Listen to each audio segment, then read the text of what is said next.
پاکستان اس وقت وجود نہیں رکھتا تھا، یاد رکھیے گا، لیکن حدیث مبارکہ میں جب اس خطے کا ذکر کیا گیا ہے تو 4 الفاظ استعمال فرمائے گئے ہیں۔ سیدی رسول اللہ نے لفظ ہند استعمال فرمایا ہے۔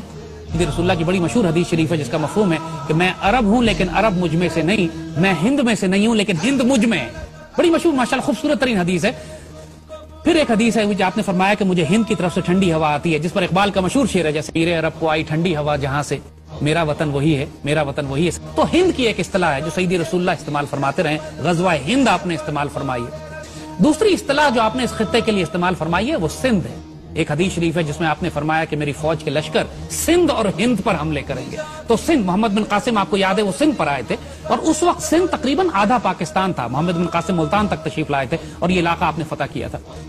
پھر جو لفظ آپ نے اس خطے کے لیے استعمال کیا ہے وہ مشرق ہے، جنرلی ایسٹ، مشرق کی جانب سے۔ وہاں مشرق سے آپ نے فرمایا کہ مسلمان لشکر بھی اٹھیں گے جن میں امام مہدی ہوں گے، اور آپ نے یہ بھی فرمایا کہ خوارج کا فتنہ بھی یہیں سے اٹھے گا، اور آج آپ دیکھتے ہیں کہ خوارج کا فتنہ اسی علاقے سے اٹھا ہوا ہے، پاک فوج اس کو سرکوبی کر رہی ہے۔ پھر آپ نے لفظ استعمال فرمایا خراسان کا۔ خراسان میں بھی جو حدیث مبارکہ ہیں آپ نے اس میں جو لفظ استعمال فرمایا قبل خراسان یا قبل خراسان، جس کو جو مرضی اعراب لگا لیں آپ، اعراب پہ اگر آپ اختلاف کرتے ہیں، یعنی خراسان سے پہلے یا خراسان کی جانب، یہ دونوں لفظ استعمال ہوئے ہیں۔ اور ایک آدھ حدیث میں خراسان کا لفظ بھی استعمال ہوا ہے۔ جو پاکستان کا شمالی حصہ ہے، بلوچستان سے لے کر پورا ہمارا فرنٹیئر ٹرائبل ایریا سے لے کے پورا ناردرن پاکستان، یہ بھی خراسان ہے۔ سو اگر آپ تینوں ڈیفینیشن لے لیں، ترجمہ لے لیں کہ خراسان لے لیں، خراسان کی جانب لے لیں، خراسان سے پہلے لے لیں، جو بھی ترجمہ آپ لیتے ہیں اس میں سارا شمالی پاکستان شامل ہو جاتا ہے۔ اور مشرق جب کہتے ہیں تب بھی پاکستان شامل ہوتا ہے، ہند جب کہتے ہیں تب بھی پاکستان شامل ہوتا ہے، کیونکہ ہند جو ہے اب تقسیم ہو کر مشرق ہند اور مسلم ہند میں تبدیل ہو گیا۔ سیدی رسول اللہ نے جنرل ڈائریکشن کی بات کی ہے خراسان کی جانب، پھر آپ نے فرمایا مشرق کی جانب، پھر آپ نے فرمایا ہند کی جانب۔ تو یہ ایک جنرل ایریا ہے، لہٰذا کوئی پن پوائنٹ ایریا نہیں ہے یہ کہ یہ کہیں کہ صاحب یہ علاقہ صرف ایران میں ہے یا علاقہ صرف افغانستان میں ہے، یہ علاقہ پاکستان ہے۔ اس میں اب اس کی وجہ ہم آپ کو بتاتے ہیں کیوں کہ ہم یہ بات کر رہے ہیں کہ خراسان کی احادیث مبارکہ کو آپ غزوہ ہند کی احادیث سے الگ نہیں کر سکتے۔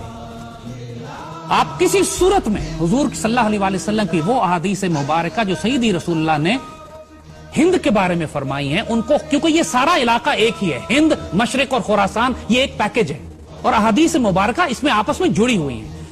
ہند کے بارے میں ایک بڑی مشہور حدیث ہے سیدی رسول اللہ نے جو فرمائی، ہم پڑھ کے سناتے ہیں۔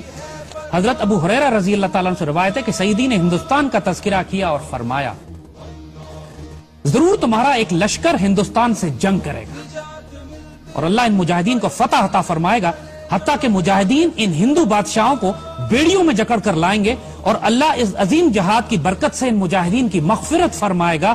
پھر یہ مسلمان واپس پلٹیں گے تو عیسیٰ علیہ السلام کو شام میں پائیں گے۔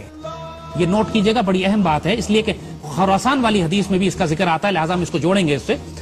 اس پر حضرت ابو ہریرہ فرماتے ہیں کہ اگر میں نے یہ غزوہ پایا، غزوہ ہند پایا، تو میں اپنا سارا مال و اسباب بیچ دوں گا اور میں اس میں شامل ہوں گا، اور جب پلٹوں گا تو میں ایک آزاد ابو ہریرہ ہوں گا جو عیسیٰ علیہ السلام کو شام میں پائے گا۔ اور پھر وہ حضور سے کہتے ہیں کہ سیدی کیا میں عیسیٰ علیہ السلام کو یہ بتا سکتا ہوں کہ میں آپ کا صحابی ہوں؟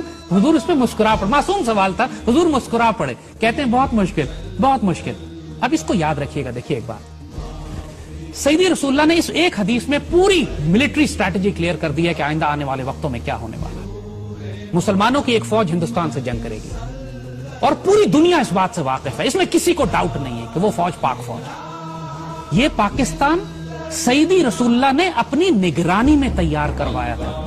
یہ بات ہم اس لیے بڑے اعتماد سے کہہ رہے ہیں کہ اس بات کو ڈیفائن کر کے، ڈسکس کر کے ہم 1000 دفعہ ختم کر چکے ہیں۔ قائد اعظم کو حضور کی زیارت ہوئی، حضور نے حکم دیا قائد اعظم کو کہ ہندوستان جاؤ، تم سے ڈیوٹی لینی ہے۔ خان آف قلات جب بلوچستان کو الگ کرنا چاہ رہے تھے پاکستان سے تو خود اکنالج کرتے ہیں، ان کے پوتے نے ایکسپریس نیوز پہ مبشر لقمان کے پروگرام میں کھل کے سامنے آ کے کہا ہے کہ ہمیں حضور نے ڈائریکٹ حکم دیا تھا کہ بلوچستان کو پاکستان سے ملاؤ، پاکستان بن رہا ہے، بلوچستان کا صوبہ بھی اللہ کے رسول کے حکم سے جڑا ہوا ہے۔ علامہ شبیر احمد عثمانی کو سیدی رسول اللہ کی خواب میں زیارت کی، انہوں نے فرمایا قائد اعظم میرا سپاہی ہے، اس کے ساتھ شامل ہو جاؤ جا کے۔ قائد اعظم اقبال کے خواب اور مشن اور ویژن جو تھا اس کی بنیاد پر بنا۔ نعمت اللہ شاہ ولی نے آج سے 600 سال پہلے جب بشارتیں دی ہیں اس خطے کے حوالے سے تو انہوں نے مومنان غربی کا ذکر کیا ہے، مغربی پاکستان کے مسلمان جو ہیں وہ ہندوستان پر فاتحانہ غازیانہ قبضہ کریں گے۔ تو اس میں کسی کو ڈاؤٹ ہی نہیں ہے کہ کہ یہ پاکستان جو سیدی رسول اللہ نے اپنی نگرانی میں تیار فرمایا ہے، جس کو غزوہ ہند کے لیے تیار کیا گیا ہے، یہی لشکر ہوگا، یہی پاکستان آرمی ہوگی جو سیریا جائے گی، شام جائے گی، اس وقت جب آخری زمانے میں اسرائیل کے ساتھ ایک فائنل بیٹل ہوگی۔ اور یاد رکھیے گا کہ پاکستان آرمی کی تربیت اللہ پچھلے کئی برسوں سے اس کام کے لیے کروا رہا ہے۔ ہم مسلم دنیا کی واحد آرمی ہیں جو غزوہ ہند بھی لڑ رہی ہے، ہم انڈیا سے بھی لڑ رہے ہیں، ہم خوارج کے خلاف بھی لڑ رہے ہیں، اور ہم یہودیوں کے خلاف شام میں لڑ چکے ہیں۔ پاکستان ایئر فورس شام جا کے اسرائیلیوں کو مار کے گرا چکی ہے، اور آنے والے وقتوں میں پچھلے دنوں ابھی فلسطین میں ایک زبردست مظاہرہ ہوا تھا جس میں فلسطینیوں نے پاکستان آرمی کو دعوت دی تھی کہ آپ آئیں اور ہمیں آزاد کرائیں۔ تو یہ یاد رکھیے گا کہ اس خطے سے، خراسان سے، مشرق سے، ہند سے 2 فوجیں شام نہیں جائیں گی۔ حضور نے جب خراسان والی فوج کا ذکر کیا ہے تو وہاں بھی حضور نے فرمایا کہ خراسان سے ایک فوج اٹھے گی جس کے اندر امام مہدی ہوں گے، وہ فوج شام میں جائے گی۔ ایک حدیث شریف ہے، ہم آپ کو بتائیں، بڑی اہم حدیث شریف ہے۔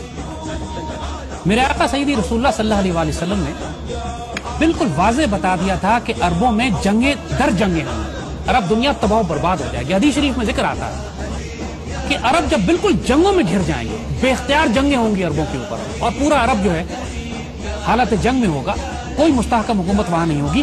اس وقت حضور نے فرمایا، ایک حدیث شریف ہے کہ اللہ تعالیٰ غیر عرب قوم میں سے ایک فوج اٹھائے گا جس میں عربوں سے زیادہ شہسوار فائٹر ہوں گے، تگڑے فائٹر ہوں گے، اور اس قوم کا اسلحہ عربوں سے زیادہ طاقتور ہوگا۔ نوٹ کیجئے کہ پوری عرب دنیا میں سب سے زیادہ خوبصورت فائٹر پاکستان میں ہے، اور پاکستان اس دنیا کا واحد مسلمان غیر عرب مسلمان ملک ہے جس کے پاس ایٹمی ہتھیار ہیں۔ یہ بھی بشارت پاکستان کے لیے سیدی رسول اللہ دے چکے ہیں عربوں کی حفاظت کے لیے۔ اور آپ نوٹ کریں گے کہ پچھلے 30 سال سے جب بھی عربوں کو خطرہ ہوا ہے، ان کی حفاظت کے لیے یہی غیر عرب فوج گئی ہے جس کے ہتھیار عربوں سے بہتر تھے، جس کے فائٹر عربوں سے بہتر تھے۔ اللہ اکبر، یہ پاک فوج ہی تو